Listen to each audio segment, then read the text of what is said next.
सियावर प्रभु श्री रामचंद्र की जय। जय मरियामा, जय सेवालाल, जय रामराव बापू। पोहरा देवीच्या चरणी कोटी कोटी प्रणाम।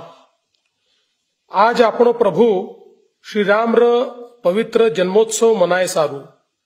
म पावन भूमि पोहरा देवी म आयोच्यू प्रभु श्री राम नवमी सारू देश भरेती आत आमेले से गोर भाई राम भक्ते उन मारो जय श्री राम जय सेवालाल।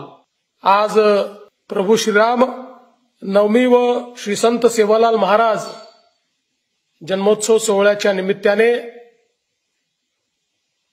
मंचावर उपस्थित असलेले सन्माननीय राज्याचे मंत्री गिरीश भाऊ महाजन, संजयजी राठोड, अशोकजी उईके, इंद्रनीलजी नाईक, त्याचप्रमाणे मंचावर उपस्थित धर्मगुरू श्री बाबूसिंग महाराज राठोड,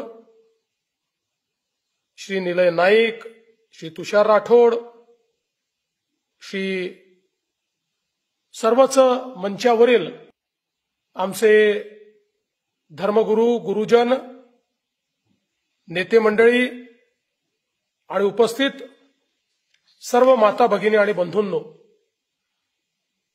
खरं म्हणजे मी आज प्रत्यक्षातच त्या ठिकाणी येणार होतो, परंतु आपल्याला कल्पना आहे की अचानक माझ्या हेलिकॉप्टरमध्ये बिघाड झाल्यामुळे मला नागपूरहून उडाण घेता आलं नाही आणि प्रत्यक्ष आपल्यामध्ये तिथे पोहोचता आलं नाही, म्हणून दृकश्राव्य माध्यमातनं मी आज आपल्यामध्ये उपस्थित आहे।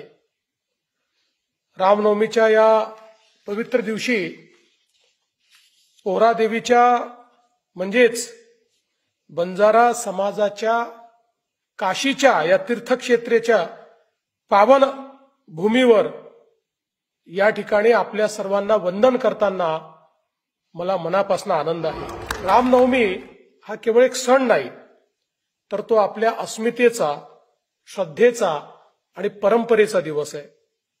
रामनवमीचा कार्यक्रम दरवर्षी या ठिकाणी होतो, कारण अशी मान्यता आहे की प्रभू श्रीराम ज्यावेळी वनवासाला चालले होते त्यावेळी ते या भागातनं गेले होते आणि आपल्याला कल्पना आहे आपल्या बाजूलाच यवतमाळ जिल्ह्यामध्ये देशातलं एकमेव सीतामाईचं मंदिर हे देखील त्या ठिकाणी आहे। आणि म्हणून आपण प्रभू श्रीराम यांना ईश्वरी अवतार मानतो आणि त्यांच्या जीवनाकडे पाहत असताना आपण नेहमी असं म्हणतो रामराज्य आणायचं आहे। रामराज्याचा अर्थ काय आहे? रामराज्य म्हणजे ज्या राज्यामध्ये समता आहे, ज्या राज्यामध्ये न्यायप्रियता आहे, ज्या राज्यामध्ये प्रत्येकाला संधीची समानता आहे, अशा प्रकारचं राज्य हे रामराज्य, ज्यामध्ये वर नर वानर पशु सर्वांना त्या ठिकाणी एक समान वागवलं जातं, अशा प्रकारचं राज्य म्हणजे रामराज्य। आणि म्हणूनच आपण ही रामराज्याची संकल्पना या ठिकाणी स्वीकारलेली आहे। मुळात प्रभू श्रीरामांनी जो वनवास स्वीकारला त्या वनवासामध्ये आमचे आदिवासी, वनवासी, दलित, पीडित, शोषित अशा सर्व घटकांना एक प्रकारे एकत्रित करण्याचं काम या वनवासात त्यांनी केलेलं आपल्याला पाहायला मिळतं। शबरीपासनं तर वानर सेनेपर्यंत सर्व प्रकारची जी काही घटकं होती त्यांना एकत्रित करण्याचं काम हे प्रभू श्रीरामांनी केलं। आणि यामुळेच संत श्री सेवालाल महाराज हे प्रभू श्रीरामांचं नित्य पूजन करायचे आणि रामनवमीच्या दिवशी एक प्रचंड अशा प्रकारचा बंजारा समाजाचा भव्य मेळा हा पोहरा देवीला आयोजित केला जातो आणि या भव्य सणाच्या निमित्ताने आज आपण सगळे लोक या ठिकाणी एकत्रित आला आहात। खरं म्हणजे आमच्या बंजारा समाजाने इतिहासाच्या प्रत्येक वर्णावर आपली एक वेगळी ओळख निर्माण केली आहे। अति प्राचीन समाज आहे।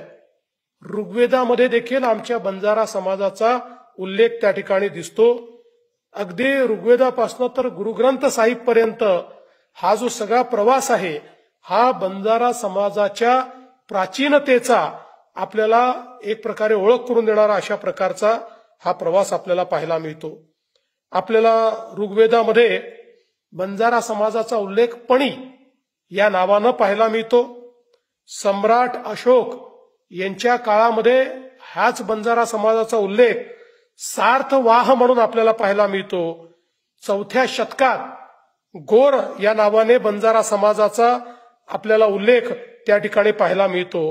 आणि या समाजाने केवळ व्यापार आणि वाहतूकच नव्हे तर धार्मिक, सामाजिक आणि राजकीय क्षेत्रातही प्रचंड मोठं योगदान दिलेलं आहे हे आपण सर्व लोक जाणतो.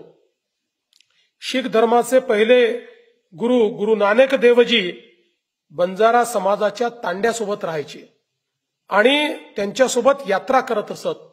बंजारा समाजामध्ये आणि आमच्या शीख परंपरेमध्ये एक खूप प्रेमाचे संबंध आपल्याला त्या ठिकाणी पाहायला मिळतात. आणि म्हणूनच गुरुग्रंथ साहिब मध्येही बंजारा समाजाचं योगदान बंजारा समाजाच्या योगदानाचा गौरव झालेला आपल्याला त्या ठिकाणी पाहायला मिळतो. गुरुग्रंथ साहिब मध्ये म्हटलंय, हम बंजारे राम के.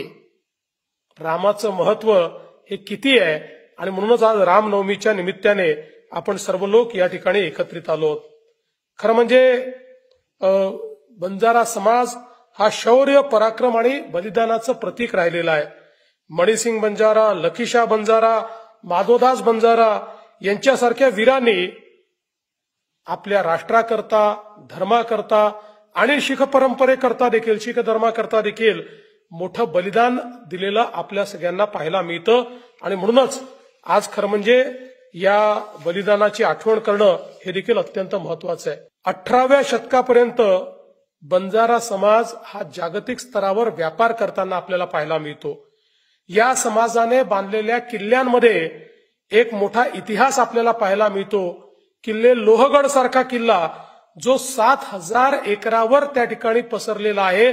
देशातला सगळ्यात मोठा किल्ला बांधणारा आमचा बंजारा समाज आहे. तर संपूर्ण भारतामध्ये 50 पेक्षा जास्त किल्ले बांधून एक मोठी परंपरा, एक इतिहास हा आमच्या बंजारा समाजाने या ठिकाणी तयार केला. बंजारा समाजाने व्यापाराकरता जो मार्ग तयार केला त्याला इतिहासकारांनी लमाण मार्ग म्हणून नाव दिलेलं आहे. या ठिकाणी लमाण मार्गावर दर 30-40 किलोमीटर अंतरावर विहिरी, तलाव, सराय आणि किल्ले बांधलेले आपल्याला पाहायला मिळतात. याचा अर्थ काय आहे तर आपल्या बंजारा समाजाने केवळ स्वतःचा विचार केला नाही तर आपण पुढे गेल्यानंतर, तांडा पुढे गेल्यानंतरही समाजाकरता काहीतरी आपल्याला ठेवून जायचं आहे या विचाराने केलेलं हे सगळं काम आपल्याला त्या ठिकाणी पाहायला मिळतं. इतिहासाच्या पानामध्ये बंजारा समाजाच्या पराक्रमाची शर्थ आपल्याला पाहायला मिळते. पण दुर्दैवाने ब्रिटिशांच्या काळामध्ये या समाजावर अमानुष अत्याचार करण्यात आले. अतिशय वैभवशाली असलेला हा समाज, लढवय्या असलेला समाज, ब्रिटिशांनी या देशामध्ये जे जे लढणारे समाज होते त्या समाजांना हतोत्साहित करण्याकरता, त्यांचं शौर्य संपवण्याकरता त्यांना क्रिमिनल ट्राईब्समध्ये त्या ठिकाणी घातलं. आणि असंच आमच्या बंजारा समाजालाही गुन्हेगारी जमाती कायद्याच्या अंतर्गत क्रिमिनल ट्राईब म्हणून गुन्हेगार ठरवलं आणि अनेक वर्ष त्यांच्यावर अत्याचार हा झालेला आपण बघितला.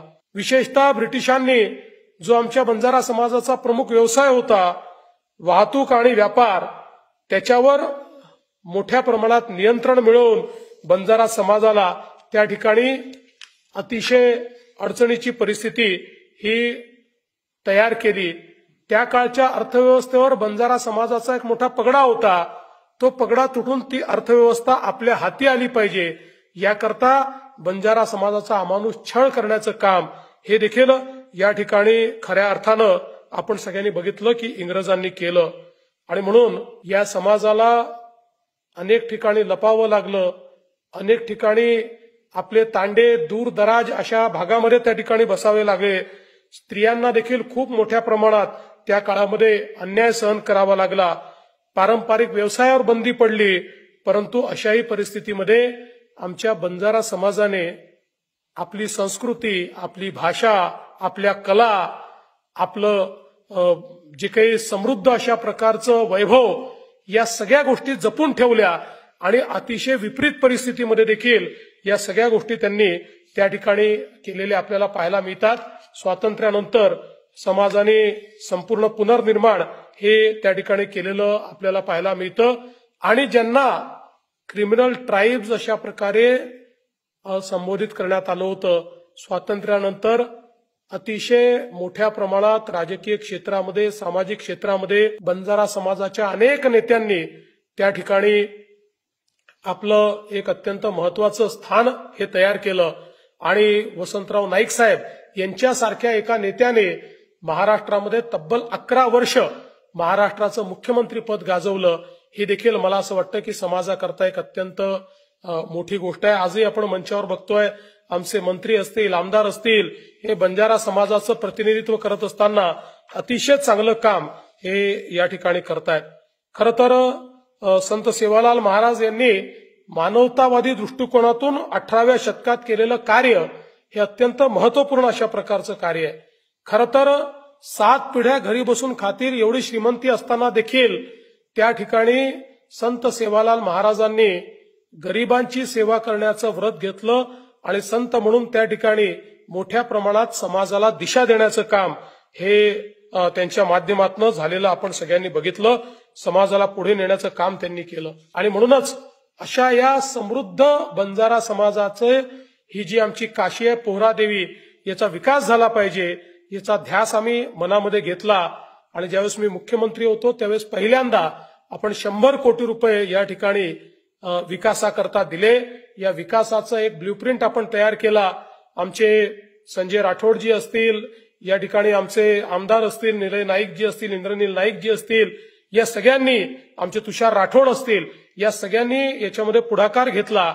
आणि त्यानंतर आपले मुख्यमंत्री एकनाथराव शिंदेजी यांच्या नेतृत्वात पुन्हा एकदा या आराखड्याला चालना देत मोठ्या प्रमाणात अतिशय चांगलं काम आपण त्या ठिकाणी केलं.